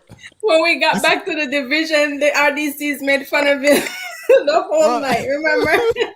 Yeah. Y'all Hey, want bro, to if hear you don't some still fuck talk- shit? If you don't still talk to the person that you was across when you got your peanut butter shot, y'all both fake because y'all supposed to be best friends for life. Hey, what? Mine Y'all was wanna hear my some- wisdom teeth though. My wisdom teeth when they took them shits out and my Oh, mouth was man. swole and all that blood on my pillow. Oh, Ugh. I finessed that too. But I was a finessing motherfucker. I didn't get my wisdom I teeth told you pulled. that. You finessed the Well, red we had belt this dude get too. his wisdom. We was right next to each other, bro. Right. We had this dude get his But wisdom I teeth pulled. said, hey, He stayed for this and some bullshit. Look, I didn't get my we had wisdom this dude tooth get his wisdom pulled. teeth pulled, and you know how he told you lay in your rack for like 2 or 3 days to make sure you can recover good. Well, this jackass decided it's one of those times we having like the nightly discussion bullshit that everybody kept doing. So we doing one of those. He decided he wanted to get up and just walk around. He's supposed to be laying down. Well, he like something. Man, this some bullshit. And walked towards the rack, and he thought he made it in the rack, so he just laid down and tried to flop. That boy bust his head open on the floor. Damn. It was funny. I'm sorry, it's fucked up. It might be fucked up, but Okay, did you laugh It was after you found hilarious. out he was okay? No. Or did you laugh Fuck when no. he busted his head? we laughed right away, instantly. Like He said right away. funny. It wasn't Brianna, we just- saw blood. We was like, damn, he might not be good, but it was funny. Just to make sure, Brianna, I think did you say peanut butter shot? Did you say that was the most difficult one for you? I said the gas chamber. That was The gas. Mm-hmm. Y'all want to hear some fuck shit real quick? Yeah. Y'all know how they say only like 10% of people isn't affected by the gas? Mm-hmm. Hutch, you can vouch for me. Goddamn, I guess he can't vouch for me. Ain't this about a bitch? His internet fucked up. And that motherfucker, I said, Hutch, you can vouch for me. That motherfucker hit an instant transmission real fucking quick on my ass. But I was one of that 10% that was not affected by the gas. I literally was breathing that shit like air. I So I don't know if y'all remember that. But I came out that bitch laughing. Wow. Shit, I wouldn't. Are you pretending? I came out there He crying. always acted tougher than he actually is, and then secretly How go I'ma bitch pretend about that? it. Stop I'm acting. gonna pretend. Motherfuckers have snot running down their nipples and shit. I can't pretend that. Reed, You said Ferris they was knew. the worst. Ferris had like he was lying. like I'm looking at you laughing. I'm like, bro. Ferris came out that bit looking ugly as hell. I was like, That damn. is hilarious. That shit didn't affect me. Talking about like spit and get, bro. I'm about to sit right here, like. You said it didn't affect you, Reed? At all. Like I literally came out that motherfucker Who took their time when they said when they said one what? of them assholes that took their time when you were supposed to say your name in your division. Oh yeah. I was fucking with everybody behind me. I ain't gonna lie to you. I was fucking with everybody behind me. Saying that shit slow as hell. And And Chev, I want to make sure that you get a chance to answer between the physical readiness test, the swim test, the gas Swim. mask test, or the peanut swim. You don't even have to read all of them. Swim. Let me tell you, I'm probably one of the 1% people from the Caribbean, grew up by the water and still don't know how to swim. Shame on you. Dishonor. I went to boot camp. I didn't know what the hell. When we made that first jump off the diving board, I was one of them, That like was a scary. fish, like coming up trying to find surface. Let me Look, tell you, it was terrible. Don't When lie, we don't lie to started people. swim You ain't lessons, jump. Look, don't lie to the people. You ain't jump. You got pushed. I did. Yeah. Yeah. Yeah. Pushed You us. did get pushed. Yeah. All did that get chlorine in pushed. that I fucking did. water. Heather said he must have been high when he was laughing. And I was most non-floatiest folks of all time. You know what's crazy? They actually fucked me over on the swim test. Because you know the first one when you jump in there and then you gotta like I guess swim on your back or whatever towards the end. Like I was swimming on my back, I'm chilling, I already knew how to swim on my back. And I saw in the water's like covering my ear and I see somebody like yelling at me outside the water and I can't hear him. And he's just looking and pointing at me. So I'm literally right at the fucking end. I'm talking about right, like literally inches from the end. And I just stood up real quick and I said, huh? He said, you failed. You got to come again tomorrow. I said, well, hell no, bro. Yeah. Bro, I was so fucking you mad, were mad bro. the whole day. Bro, I was mad at lunch. I ain't never terrible. They I ain't policed you like you're criminal. Like you felt just like you were doing something wrong all the time. Right. Even All the when you're fucking just time. simple walking. Like I almost got kicked out literally because of the recruit to recruit contact shit. When I passed my swim test, like the girl just high-fived me to congratulate me, and they like blew it out of proportion. Try to punish us. They You do. remember that, right? And I was like, They do too much. what? I forgot we really couldn't touch each other and all that bullshit. And you know what's crazy? I made if you guys ever get a chance to see it, I made a edited BootCamp video on my YouTube channel called BootCamp for Dummies. And one of the points that I made on the video was there's no such thing as doing BootCamp the right way. Just don't do it the wrong way. Because essentially BootCamp is made to make you feel like a fuck up. Yeah. You know, it's just certain things you need to avoid. It's not about like being the best like no one ever was. It's just about there's just certain things you shouldn't do. Don't worry about what you should do, right? Yeah. Yeah. And there's never been a sailor that went to boot camp and this motherfucker was just like, yeah, this is how you do it. Like, no, it's literally designed to make you feel like you're not shit. Yeah. Like fuck with you mentally. Yeah. And it worked too. It really works. I always knew I wasn't shit, so I, you a lot too. I remember this one dude was in the shit. It was at lunch or whatever. He was eating a banana and he didn't break the banana. This motherfucker was eating a banana whole with the thing on it, everything. Another RDC came right the corner. He was like, next time you break that fucking banana, you don't sit there and eat that shit whole with that thing on there. Like, you fucking break that shit. And he smoked him right there. I was like, damn. Really? All for not breaking the banana. Yeah, in the cafeteria. He dropped him in the cafeteria. For not breaking the banana. He was not breaking the banana. Yeah, like he I ate ain't gonna lie to you. whole. I ain't gonna lie to you. I told you our division was the best division. You said what, Muhammad? Gave my son a whole banana one time. I bet my gave my son a whole banana one time. He might have been like maybe not even a year at the time. Boy, I came in the house just in time to see him about to eat the banana. I slapped the banana out of his hand. I ain't gonna lie to you. What, was he eating it wrong or was it just because it was a banana? Breaking it. He said you gotta break it. Don't you? He was just okay. No whole banana ever again in your life. Wow. It was a whole banana. I said, man, if you don't chop this banana up into bits and pieces, I was mad. That's what BootCamp does to you. Yeah, Slowly, you know what? Break that fucking banana. Do not eat it. You know what I realized too? Like a lot of the stuff we started from BootCamp, it trickled down to even now. Like I find myself still doing a lot of stuff we did then. It's like it's mentally like embedded in you to just function and be programmed to just to act and behave a certain way. You know, eating it's very fast. hard How to turn it many down. of y'all are still in the Navy? How many of y'all are still in the Navy? Damn, all y'all out? All y'all? How many y'all did what? I'm still in the Navy. And I know Hush just recently got out as well. So shit, I think it's just me and Brianna. I'm on my way out. All right. Hey Hutch, I got a question for you. Do you still write all your numbers and letters capital? He's unfortunately he's having connection issues right now. Hutch, if you are more than welcome to keep trying.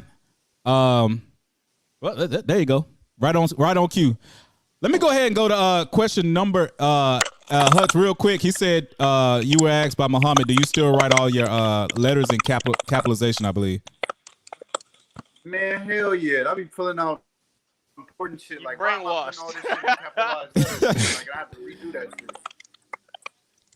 Someone said tap me in. Agape love. Why does that name sound familiar? Is this When you tap her in, you'll know. I feel Or like him that's in. the dark skinned girl. That's shit. God damn it. You know what? Hold up. Anyway, I'm gonna go ahead and go on to question number 8. I'm gonna try to see, I'm kind of curious on who that is. Fuck it, I'm gonna see who it is. I'm gonna go ahead on to question number 8 real quick though. Question number 8. Who did you make your second phone call to? And did you ever cry in basic training, and why? Did I just called my girlfriend that I mom. broke up with before boot camp. What? You really called your girlfriend? Before boot Your camp. ex-girlriend? But when I got my phone call, I called my mama. Listen. I broke up with her before boot camp. But when I got to boot camp, I called my mom on the first phone call and then got off the phone with her. And the only other number I could remember for some reason was hers. Craziest shit in the world. We got back together. We didn't last long, but we got back together that day. I felt like a jackass.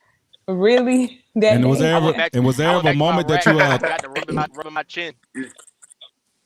Agape is Alex. Okay. The link should be in the comment section below, Alex, if you want to join in. You know you family. You more than welcome to come on. Also, did you cry anytime in boot camp? Yeah, on some real gangster shit though, cause you know how they kept throwing the word Asmo around, right? Yeah. Well, I was A-Rock, so niggas ain't like me. I knew they ain't like me. I really didn't care, but when we was in Hell Week, they doing that fake yelling and shit. They was like, "Yo, I want y'all to vote on who y'all want to get kicked out." I cried because I knew I was gone. I knew it, but they ain't. So you were one of those Asmo person. I shed one tear, but it was more like a tear of relief. I was like, damn, y'all was just joking. I really thought I was going home, though. I was like, bro, I can't go back to Baltimore, bro. I can't go back to failure. That's some real stuff. And anyone else? My bad. I'm multitasking and shit over here on the side. I swear to God, I am listening, though. To repeat the question, who was the second person that you called in boot camp? And was there ever a moment that you cried in boot camp? And if so, why? And Alex, I'm gonna ask your ass this question. Girl, you in the dark? A little bit. Excuse my hair. You good. Hey, how you doing, by the way? Hi, guys. This is also a returning guest. Alex, how you doing? How you been? Even though I just asked you that. Did you hear the question? Did I cry in boot camp? Yeah, I already know you did, though. I did. I cried twice. Like, for sure, twice. Man, Oh, my God. we all did. You know what? No, fuck that. I pride myself. To this day, I pride myself. I was the only person that I know of that did not cry in boot camp. And that was honestly just because I've been through worse shit in life before. It's some traumatic bullshit. I didn't cry, though. I didn't cry. You stayed finessing anyway. Shit. He was all 18. Hey. You said I was already 21. You right. You right. We was 18. We was babies. But also, Alex, the question was also who's the second person that you contacted? My bad, Brianna. Oh no, you're all good. Oh, somebody said something. No, it was me. Oh, okay, my bad, Shell. Who was the second person who was the person that you contacted on your second phone call? And for those that don't know, you get an initial phone call the moment that you arrive to boot camp. But as a few weeks go by, you get a second phone call where you can basically call anyone. Who was the person that you called on your second phone call? And was there ever a moment where you cried in boot camp, and why? Okay. Why the second phone call? That's random. Like, because other people that join the military, they're gonna get a chance to call somebody. And I think who you call means a lot. Because at that point, your ass is probably stressed the fuck out. You said what? Don't waste it on who you're dating. You're not gonna be dating that person. Like, just don't waste it. That's all. Why not? I want to have phone sex or something. Yeah. Is that what you were doing in there? What? No, chill out. Shit, you can think about sex the whole time. Don't lie. What Sean just said, big facts though. We're gonna talk about boat goggles in a minute. But anyone else want to tackle that question? Who's the person that you contacted, and if you ever cried, and why? I called my parents, and as soon as my mom got on the phone, I just bust out crying, and I was just like, I'm over this. Like, then my dad was in the background because he's prior Army, so she turned around, she was like, Fred, this boy crying on the phone. Oh, I gotta go get my baby, and I was like, I'm over this shit, mama. Like, because the first week was easy, but remember after that Friday of the first week when they came to pick us up. They bust in that door, and I was just like, "Oh hell!" Like, what I done got myself into, and it was over with from there. Yeah, and then our ship was like all the way in the back too, so we had to carry that sea bag and the backpack. Our walk was like the longest 15-degree weather walk I've ever taken, and I've never been in the cold weather like that before. That was terrible. My knuckles. I'm a black person, and when you see my knuckles and my kneecaps, man, they were black as hell. I can only. I was just about to say that too. I can only imagine how ashy I was underneath that damn uniform. Ashy and rusty. You know what pissed me off too? Females, like for us, I don't know. White girls, Hispanic girls, they have it good. All they need is just do the soap and whatever. But for us black girls, not having our perm, not having our flat iron, we were raggedy as hell. We looked trash. Y'all should just brought a wig and braided y'all hair. We didn't know that we could bring. I haven't forgotten how the females looked when they allowed y'all to put on makeup for the photo shoot that day. I ain't forgot. I was clowning y'all ass the whole goddamn day. Y'all walking around this bitch like y'all ain't never had makeup in your goddamn life. Man, we cleared out. Remember we went. Was it the commissary they brought us? That Recruit Heaven. I remember we cleared out the whole female products off that aisle. Brianna, did they do the same thing? Because I know you was in a different division. Did they do did the females act the same way when they allowed y'all to put on makeup? A few of them did. Not me though. I never really wore makeup like that. I don't really care to wear it, but a lot of people did do it. It was people's face looked like, ooh, baby, it wouldn't. BootCamp was the roughest time of everybody's life. Like some of y'all ain't even look like girls for real. Listen, I'm weak, right? Yeah, I remember she was like, "Why the fuck you got all that shit on your face? Take some of that makeup off." I was like, "Damn, they digging into these folks' ass." Hey, what's worse? What's worse? The male haircuts we used to get by that Asian lady, or the females on makeup day? What was worse? The haircuts. Probably our the females. Haircuts. Nah, probably them haircuts. But you know, I stayed lining myself up with the razor anyway. Hey man, watch out, bro. Y'all look. You not lying. Sean, I swear you is not lying. I used to wonder how the fuck is you crispy every fucking day. That shit used to piss me off. This nigga crispy as hell every single goddamn day. Yeah, y'all weren't about to get my hair lined. I had to line myself up. Fuck that. Goddamn. Shit. Hold on. What fuck question was I? What question was I on? I was on question. I think you're on 9. Yeah. I was on question 9. Anyone else got any input before I go on? I went on 7. Okay, wait, so I'll tell you when I was crying. So I was crying 2 times. The first time I was crying in boot camp was in the middle of the night. I was laying in the rack reading a letter from my niece, and I just bust out crying like, I just want to go home. I don't know what I got myself.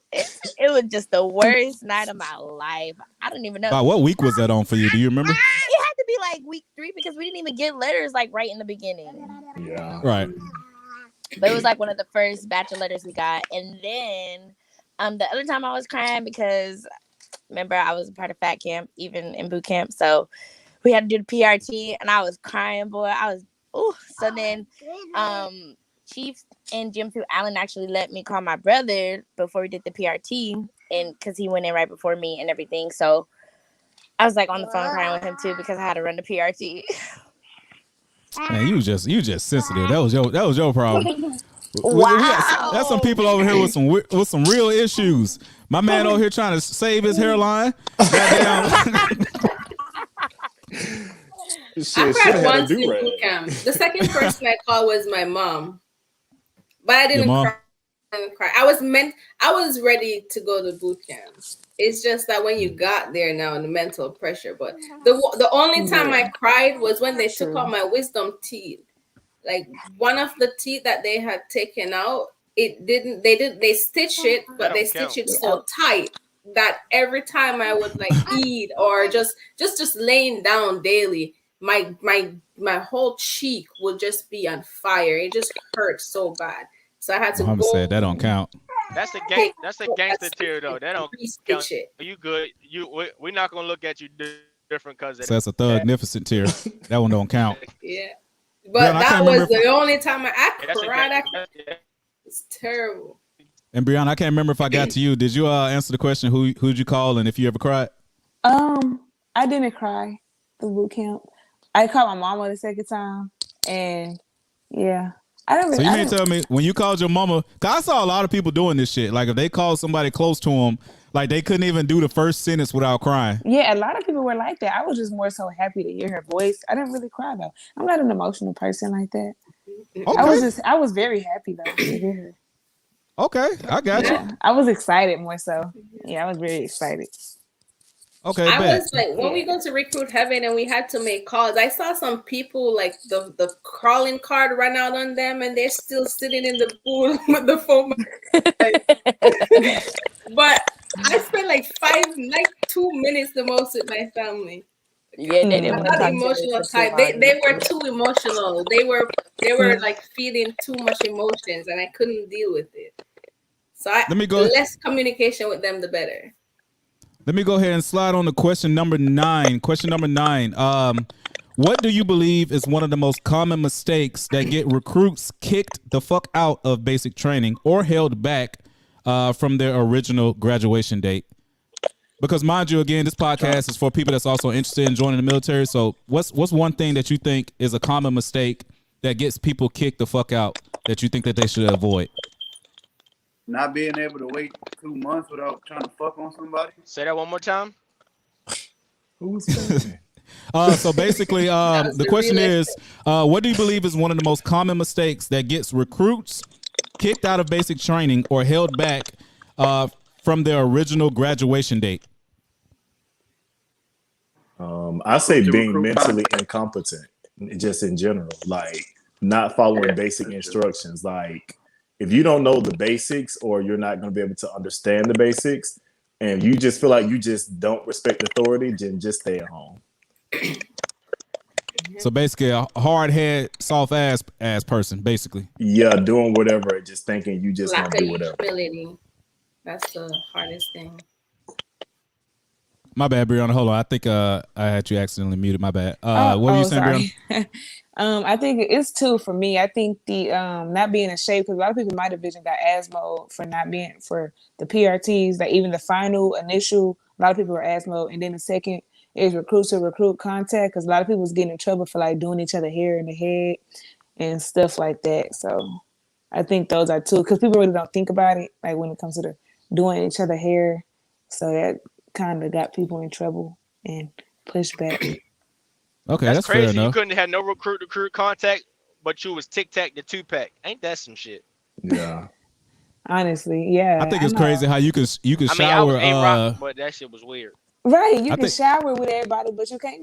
Right. I can know what your balls look like, but I can't do your hair though. You know, I can't line you up. God forbid. That's weird. You know what? Right. Exactly. Us, we were in a mixed division.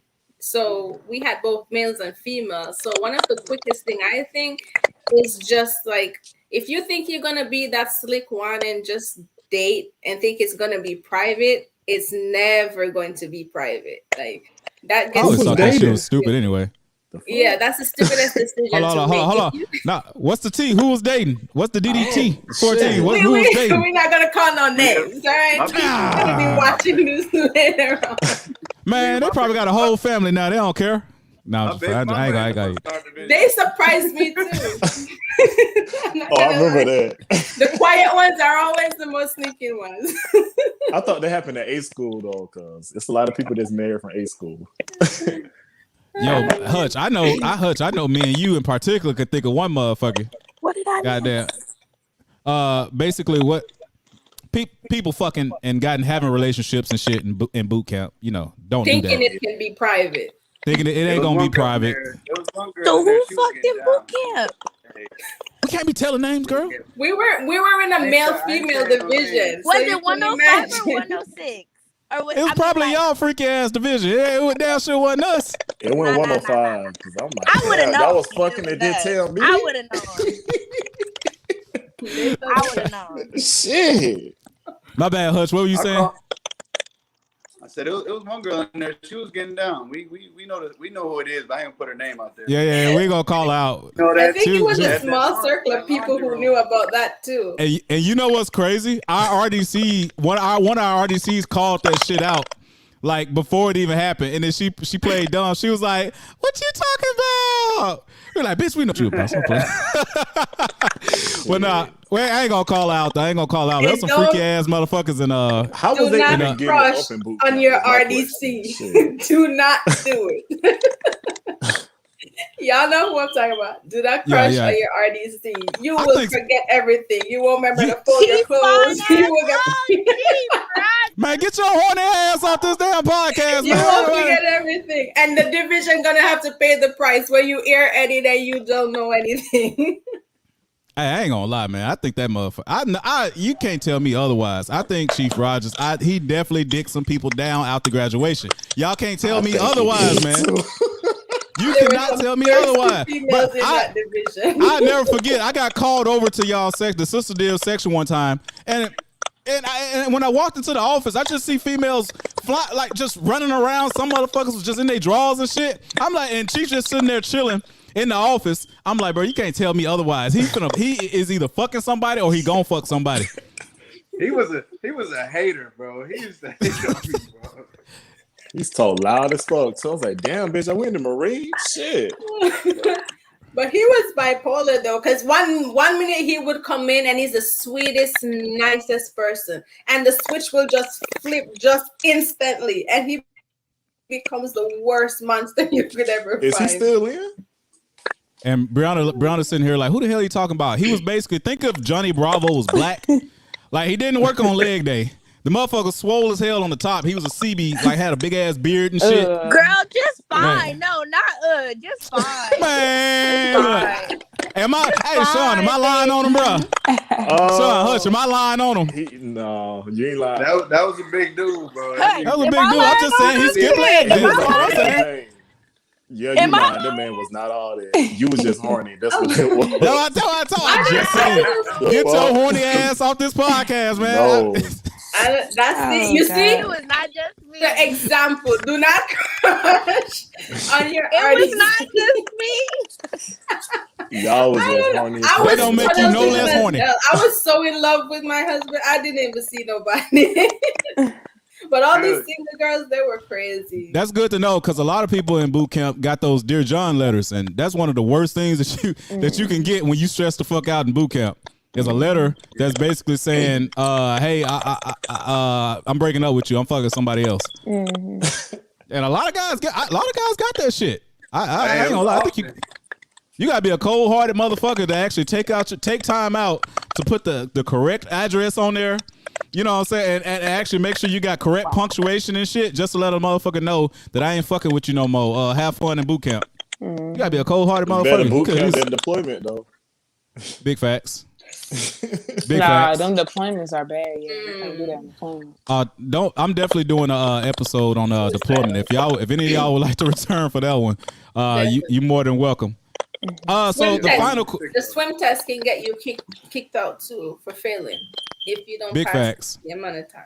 I believe Shamaya said that earlier. The swim test could get you kicked out. If I had to give one, the one that I saw a lot was actually the drug test that you get literally right as you get to basic training. Yeah. Like so many motherfuckers like went through the entire MEPS process and then wanted to smoke right before they went to basic training. And then as soon as you get to basic training, you get drug tested. They find out that you got drug tested and then they kick you the fuck out. Mm-hmm. That would probably be my number one. I wonder if That's that's a like dishonorable 3 weeks discharge. in, though. If that's a And then dishonorable you did all that discharge. shit for nothing. Yeah. Are they in or are they It's even probably- officially in the military? They are. I think so because technically speaking, wouldn't you start getting paid like your first day or some shit like that? Yeah. Yeah. Shit. I got one. That and the moment of truth, I would say, I is was just probably about to two say, things that anybody get. talk about the moment of truth because they was That straight moment of lying. truth, shit. The moment of lies. Brianna, you said something for the moment of truth. You look like you said something. I didn't. Oh no, I wouldn't. I made sure I didn't. I was And not one of them ones. for those that don't know what the moment of truth is, it's basically a moment in basic training where they kind of they tell you, if you haven't told us anything, we're gonna find out. So now's your last chance to say something.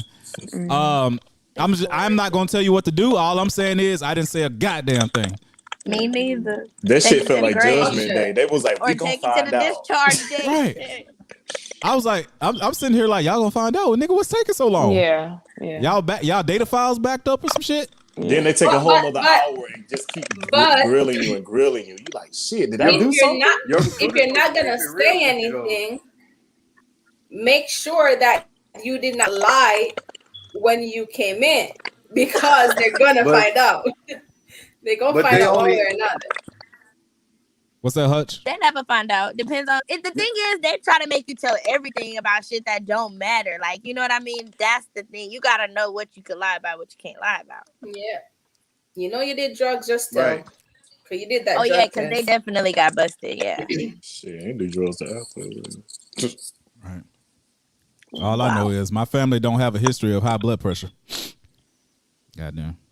I'm gonna tell you a story too. That clearance that you get when you come in. So basically, everyone that comes in the military, you know, they're gonna, based on your job that you do, it's gonna determine if you need a security clearance, and it determines the level of clearance that you need. So, like, if you're one of them who has a top secret clearance, just best believe anything in your background and you know it's gonna work against you, just find another job, because they're gonna dig as deep as they can go. Your parents' background, your relative background, everything that has to do with you.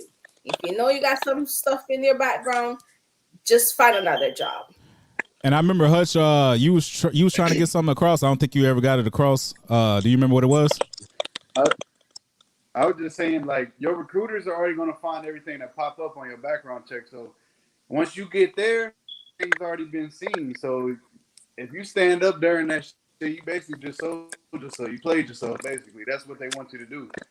You call it integrity. Like, nah, I'm already here now. And the last and final question of this episode of the DD-TEA-14 podcast, and for those, and after this question, anyone, let me just make a quick announcement. Anyone that's struggling with the whole vaccine thing going on, or you're getting threatened about, you know, losing your job if you don't take the vaccine, you're going to want to stand behind towards the end of this podcast. We have a sponsor for this episode, and we're going to bring him on to talk about an opportunity that can make your broke ass some money. So, question number 10, the final question is, do you believe you came out a different person upon graduating boot camp? If so, if not, why? If so, explain. If not, why do you believe that is? So basically, once you graduated, do you think you came out a different person than when you came in? When you graduated boot camp, do you feel like that you came out a different person that you came in? If so, elaborate. If not, why do you think that is?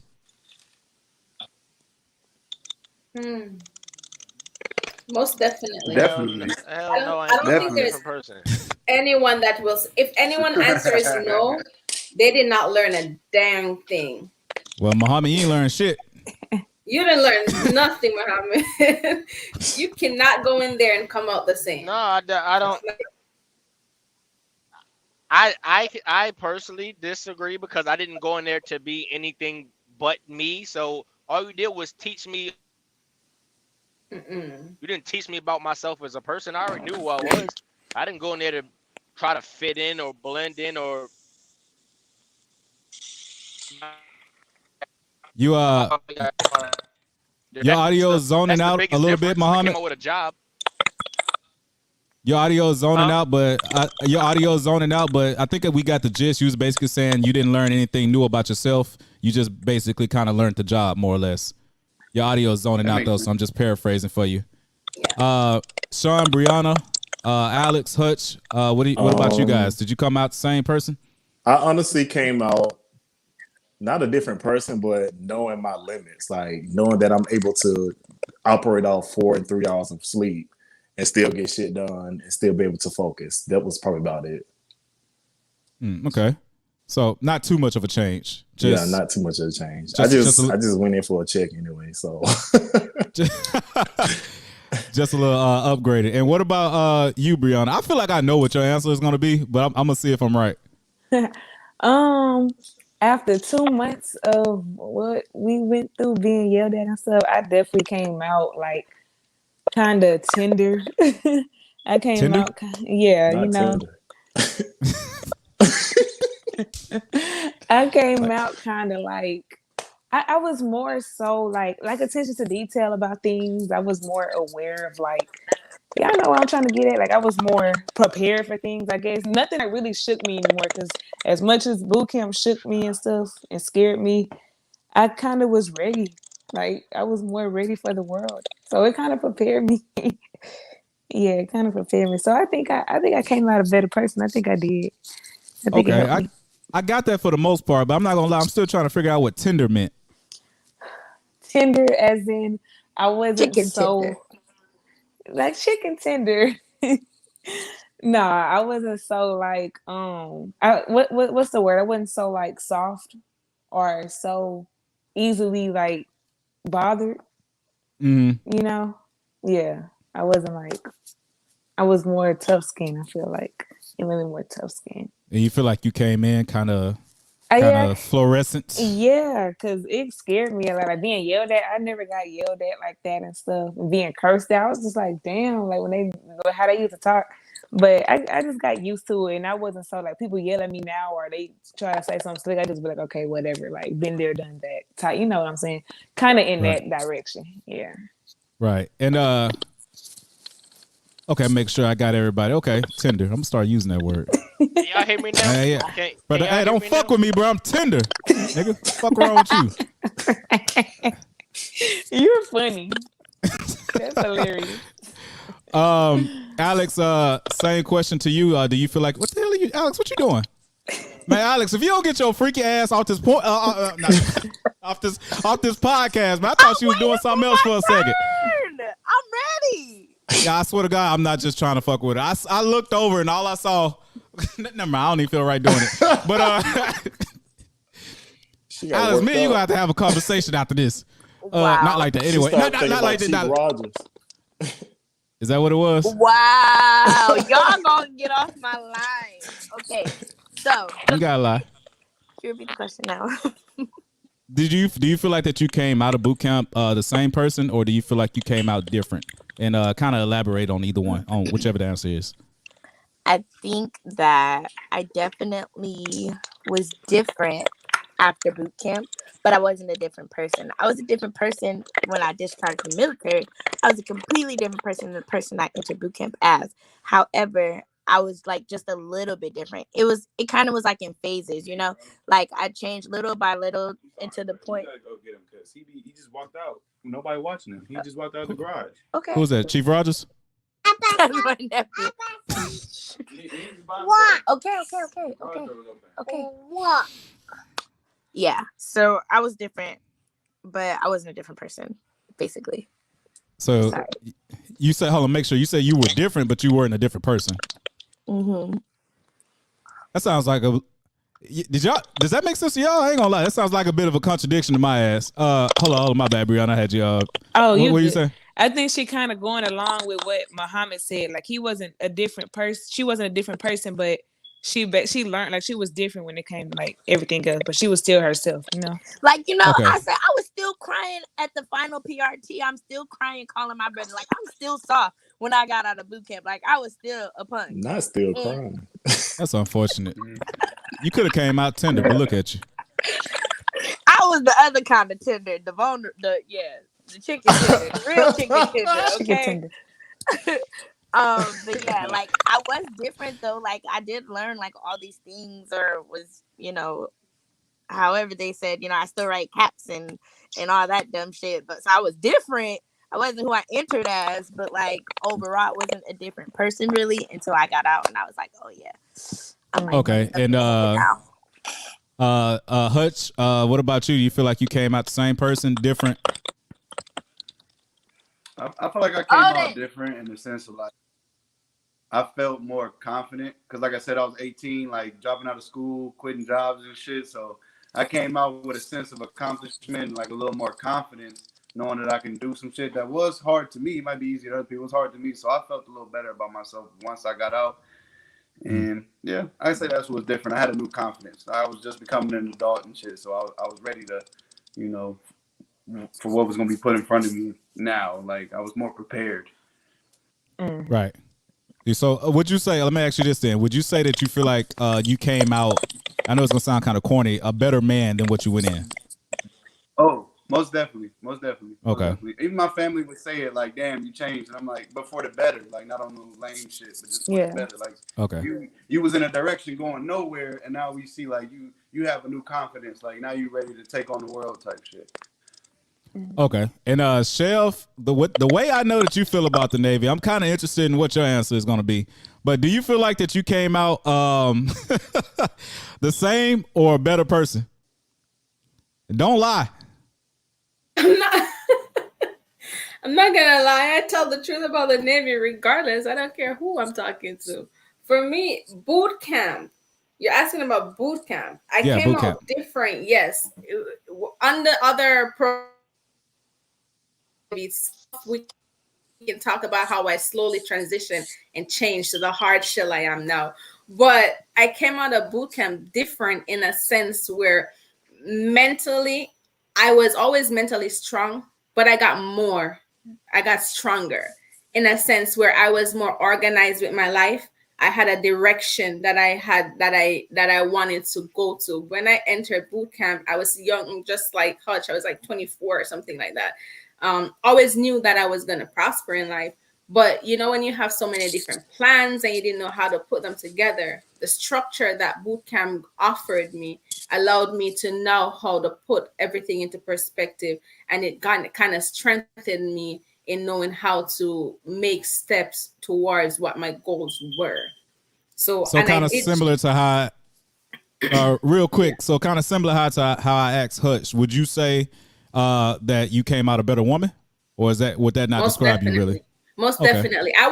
When I joined the Navy, I was always, I don't even know how to explain it. My family can tell you. I've always been antisocial, but I would still make an effort to try to do other social stuff that I don't want to do. But when I came out of boot camp, I started withdrawing into myself. I started doing more self-reflection, if you want to say so. And it kind of made me start prioritizing the company I wanted to keep. And I started to realize when I went back home too, that some people are just at the same place and I'm not there at the same place. So I developed more in my personality, you know, I developed in my professionalism and just that, like I had to be different because I'm no longer the same child. Y'all gonna give some motherfucker that's gonna be watching this podcast thinking about, because you'd be surprised how many comments I get on like my previous videos, like, hey, I'm about to fly out of Melts, I'm about to go to boot camp, I'm scared. Like, so that's why I wanted to make this particular podcast. I was like, you know, let me make a podcast with people talking about their experience in basic training, so they don't just hear it from my mouth, because I can say this and that. I want people to kind of hear multiple different people's perspective, so they can kind of preform their own a little bit. And I think another thing that made me different too was learning how to not take everything personal. Bootcamp taught me that not everything I had to make a problem. You know, I'm not gonna lie to you. I still struggle with that, because I ain't gonna lie. I be thinking some of this shit personal. I ain't gonna lie to you. I don't. That part is true. Because you know what? Blame everything. At the end of the day, it's a job. And what are they gonna take your money the 1st and the 15th of the month? Are they gonna like interfere with your family and your life unless you allow that? And Sean, it looks like you was agreeing with me on that point about some of this shit feeling a little personal. Patience, bad. I have zero patience with bullshit now. I feel like you've been. I just don't. No. Alex says she feel like you've been had zero patience for bullshit. Alex, do you you feel like you came out the same person, better or worse?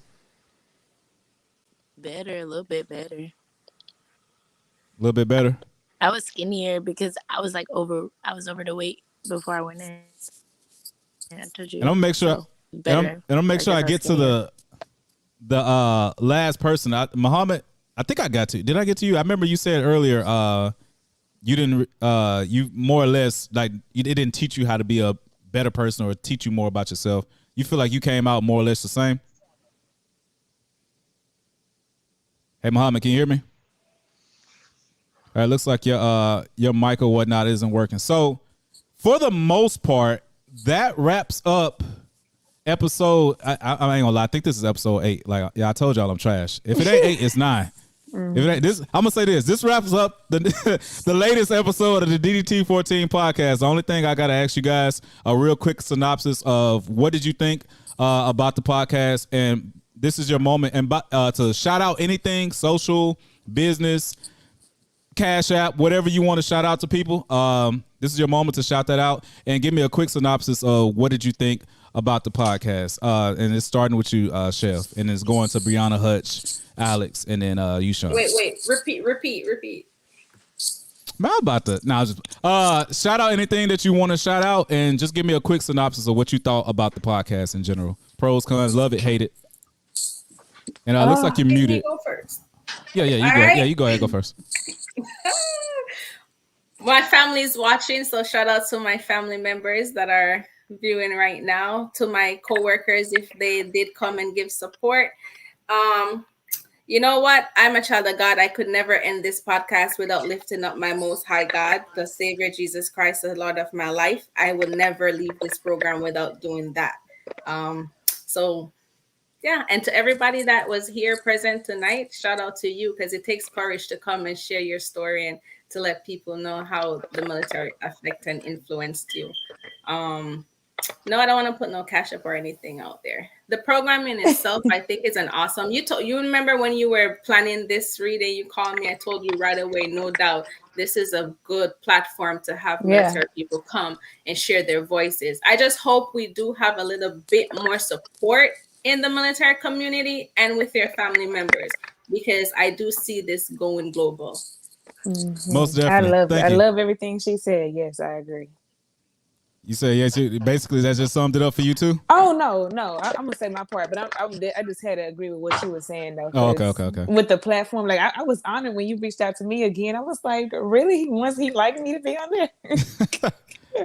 But yeah, so I think the podcast, I think it was great. I think it's another side of what the people like recruiters just tell you. You know, you actually get to see it from people that's been there and going to be honest. Honesty is the key. That's what everybody wants. But that, and I thank you for having me again, though. I really appreciate it. Absolutely, no problem. Yeah. Anything you want to shout out? Yeah, y'all can follow me on Instagram at All About Brianna. Brianna spelled Brionna. But yeah, so y'all can follow me on there. That's where I'll be at. And on YouTube, All About Brianna too. I'll be making maybe videos. And all of you guys, be sure to message me after this podcast is over with, so I can make sure that all of your information or whatever you want to be displayed is in the description box below on my YouTube channel once this post is up. Okay, sounds good. Alex, I know you was last minute, but you was part of you was part of the BootCamp family, so I had to have you in here.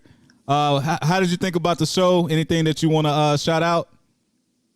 Shout out my Instagram right there, Queen Alex, because I be feeling like people never remember me, but like I wouldn't remember me because I just be quiet, minding my business, in my rat crying.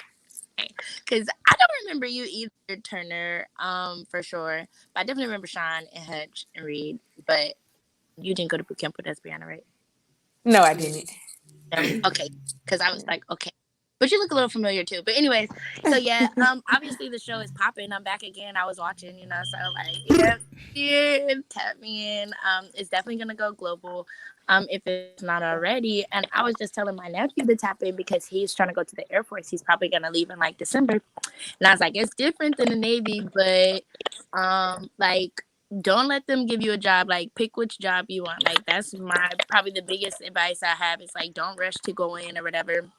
And take whatever job they have available, baby, because LS best rate. But yeah, that's it.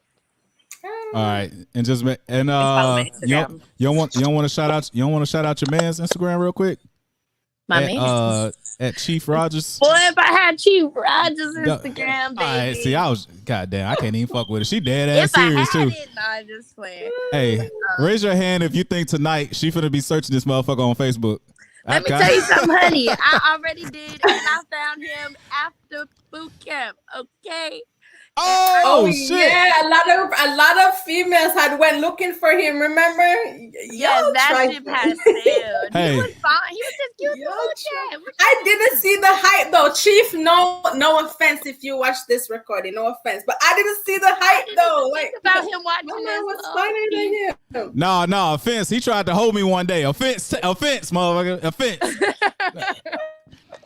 But goodness. Same question to you, Sean. What did you think about the show? And is there anything that you want to shout out? People follow you, support you on, whatever the case may be. I really love the show, and I'm glad to be a part of this because I don't. My military experience is something that I don't talk about much. The show's pretty dope. I'm gonna make sure I share your information and share your content as well. Shit, that's about it. My Instagram is below, so follow me on Instagram, but just know that shit gets crazy sometimes. So don't send me a message and be like, Sean, what the fuck? Or none of that shit like that. So yeah. Man, my only regret is that I didn't add you on my LGBT episode. I feel like that would have been an episode. Alex was on there. I feel like that would have been an episode that you would have loved to have been on. If I ever have a part 2 though, I'm definitely gonna reach out to you on that. Maybe it's good you didn't have me because I don't think I would have had a filter, but if I plan on having a part 2. I encourage you to go back and watch it. I think it's one that you will enjoy. All right. I'm not sure why you ain't called Hutch Casper yet, because he been gone worse than I ever was in the LBGT podcast. Like, I told you I'm trash. I don't know why y'all don't believe me. Hutch, same question goes to you. What did you think of the podcast? And is there anything that you would like to shout out? Hutch. That Wi-Fi trash. Exactly. I'm about to ask him to type it in the comment section below. I'm gonna give him just a little bit of a moment to come back. I want to make sure. And then Muhammad internet unfortunately is acting up at the moment too. Let's see. Hutch, real quick for your internet fuck up. What'd you think? Anything you want to shout out? Well, I love the podcast. I wish we had it when we was about to join boot camp and shit. But I love it, everything. I just want to give a shout out to my hometown, Lima, Ohio. Y'all heard that on the DD-TEA-14 podcast. He said he wanted to give a shout out to Ohio. Damn, this is kind of funny. This is the thing of doing a live show though. I think I'm handling it well. I'm improvising like a motherfucker. So I want to thank each and every one of you guys for coming on. You're more than welcome. Brianna, once again, like I said, you hold a special place. You was on the very first episode. It was nice to have you. You know, I'm gonna steal your word. I'm finna start telling motherfuckers I'm tender around here. I'm gonna steal your word. Mine, you messed up no games. Tinder. Not that tender. Not the one with the flame. Tender, yeah. I don't know if I'm using yours, goddamn. Your Tinder freaky as hell.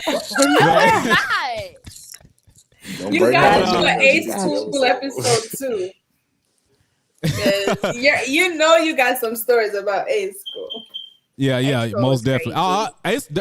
That's so many episodes coming. So I want to take out this moment. If you guys want to stay on, you're more than welcome to stay on. I want to take off this moment to segue to today's sponsor, Mr. SOE himself. For any of those that's financially struggling right now and you need a way to make money, whether it's being laid off of work, whether you're being threatened with not taking the vaccine, whatever the case may be, I want to bring my sponsor on today, Mr. SOE himself, and let him advertise his business. Not only do I think it can help a lot of people, especially black people, but yeah, I think it's a good thing. So, Mr. SOE himself, will you please? You have the stage. I'm going to mute everyone's mic. Like I said, if you want to stay on, you're more than welcome to stay on. But if you would like to leave, you're also more than welcome to leave. And make sure to send me your contact information so I can have your information in the description box below on my YouTube channel. Mr. SOE, the floor is yours. Thank you. I appreciate that. To all the guests today, I appreciated y'all too. You definitely provide some great entertainment. I appreciate my platform just as much as Rita. I appreciate you having a platform because you're definitely doing something powerful. But as the stream has been going on for a minute, I'm gonna try to be as succinct as possible. This blurb that I'm getting ready to do is not to put out any political disposition or anything like that, but the ultimate truth is, unless you're gonna eject yourself from the society to which we live in, we need money. Money is incumbent in order for us to thrive, not just get by, but to thrive, feel comfortable, because we're not meant to be on this earth struggling, fucked up about nothing. That's not the case, right? So what I'm getting ready to do is I saw a couple of news articles where they're having specific cities get ready to be forced vaccinated. Now, again, this is not for me to convey any of my political dispositions, but if we believe that we live in a country supposed to be about freedom, or we all come from a sovereign and corporal being, right? How is it that you too cannot be sovereign and corporal?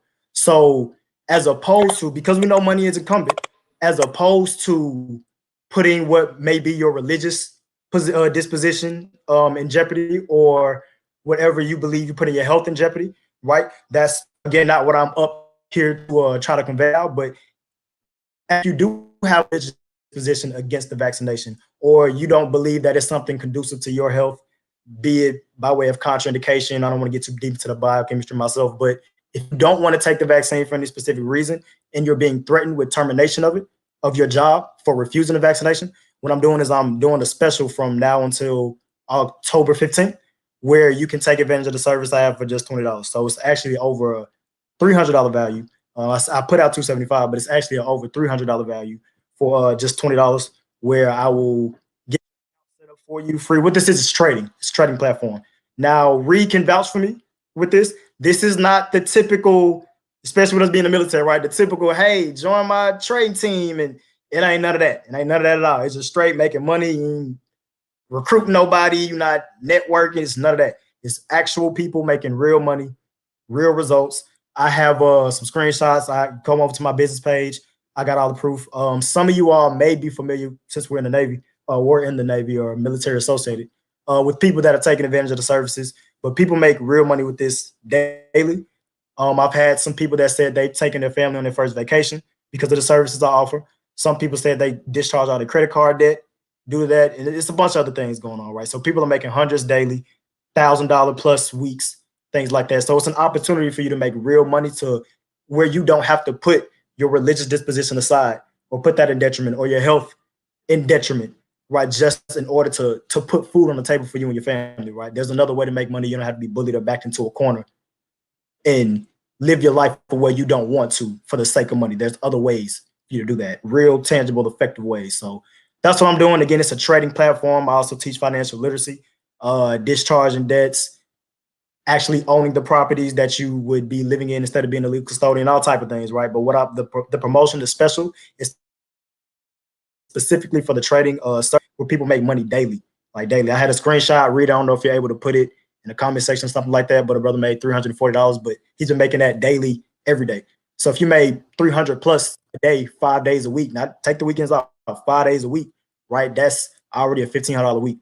$1,500 a week in a month, that's already a $6K month, more than what a lot of us have made in the Navy, right? These are like daily profits from a lot of people. So that's what I wanted to put out.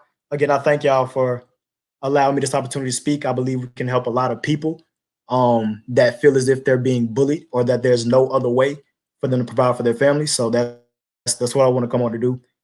Thank y'all for allowing me to take y'all time to put that out. And I'm gonna comment the link to my business IG page where you can further inquire about the services if you want further proof about something, whatever it is you want to do. And if you don't want to take advantage of the services, you know somebody that is in that predicament, please spread the word. Again, this is about helping people be able to live the life that they want to live and still be able to provide. And So, yeah, I can that's what I vouch had. for him. I can vouch for him on his trading platform. I used to be a member of it. The only reason I am not now is because I also took his classes to learn how to trade myself.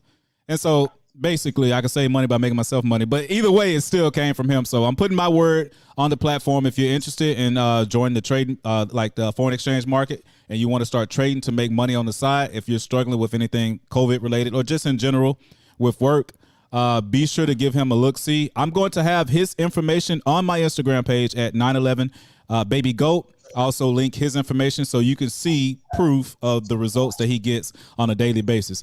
I would talk about the type of money that you make on a daily basis, but I know that takes time, and they'll see it when they get on your page. Yeah. So, Facts. they'll see it when they get on your page. Don't look at what I do. Don't strive to make what I'm making. That's why That's why I sent you screenshots of people that aren't making the money that I'm making. The people that make the money daily for the people that I service, right? So there's a more adequate reflection of what everybody else would stand and make, because I will be servicing them. So the people I'm already servicing, their profit should be an adequate representation of what you would stand to make daily. But people making thousands or hundreds a week, right? So it's real deal income. I remember I had the first week I had got on your program, I made $800 in 1 week. Boy, I was happy to the motherfucker. Yeah. I was talking so much shit, but outside of that, I want to. I don't need Big Mama. I ain't got 2 jobs. I was talking mad shit, boy. But I'm gonna unmute any of you guys. Any of you guys got any last thing that you want to say? I want to thank you. Thank you so much for coming by. Anybody got any last thing they want to say before we head out of here? It was nice meeting all y'all. Yeah, nice Thanks to for see some of having your me. old faces again and new faces. And thank you, Reed, for having me on the program. No problem. I'm pretty sure y'all gonna be following each other and shit. I'm gonna have all y'all's information. Like I said, message me all your information. I'm gonna make sure I have it in the description box. Give each other a follow and shit.